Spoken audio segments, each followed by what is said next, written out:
ration card থকা প্ৰত্যেকটো পৰিয়ালৰ বাবে ওলাইছে এটা ডাঙৰ সুখবৰ কিয়নো ৰেচন কাৰ্ড থকা প্ৰত্যেকটো পৰিয়ালে কিন্তু লাভ কৰিব অৰুণোদয় আঁচনিৰ সুবিধা আপোনালোকে সকলোৱে জানে যে অৰুণোদয় আঁচনিৰ জৰিয়তে কিন্তু বৰ্তমান 1250 টকাকৈ দি আছে ভৱিষ্যতত কিন্তু 3000 টকালৈকে আহি যাব এই অৰুণোদয় আঁচনি আৰু ৰেচন কাৰ্ড থকা প্ৰত্যেকটো পৰিয়ালতে কিন্তু অৰুণোদয় আঁচনি দিব বুলি অসমৰ মুখ্যমন্ত্ৰী হিমন্ত বিশ্ব শৰ্মা ডাঙৰীয়াই আজি নিজে ঘোষণা কৰিছে তো মুখ্যমন্ত্ৰী হিমন্ত বিশ্ব শৰ্মা ডাঙৰীয়াই কি ঘোষণা কৰিছে মই সেইটো আপোনালোকক দেখুৱাই দিম তাৰ আগতে আপোনালোকে যদি ভিডিঅটো ভাল পায় নিশ্চয় লাইক আৰু চেনেলটো সাবস্ক্ৰাইব কৰিব আৰু ভিডিঅটো যদি ফেসবুক চাইছে তেনেহলে পেজটো ফলো কৰি শেয়াৰ কৰিবলৈ পাহৰি নাযাব চাই লও যে মুখ্যমন্ত্ৰী হিমন্ত বিশ্ব শৰ্মা ডাঙৰীয়াই কি ঘোষণা কৰিলে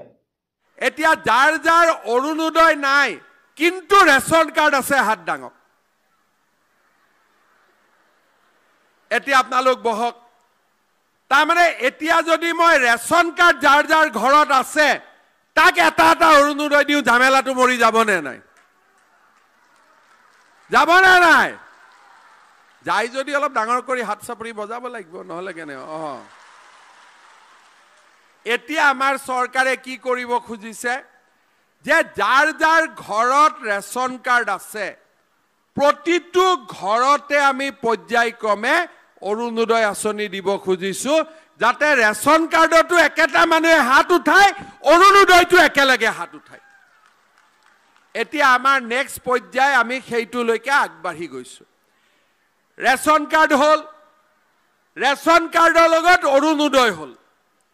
অৰুণোদয় ৰেচন কাৰ্ডৰ লগত প্ৰধানমন্ত্ৰী আয়ুষ্মান ভাৰতৰ কাৰ্ড পালো মুখ্যমন্ত্ৰী আয়ুষ্মান ভাৰতৰ কাৰ্ড পালো 5 লাখ টকাৰ ট্ৰিটমেন্ট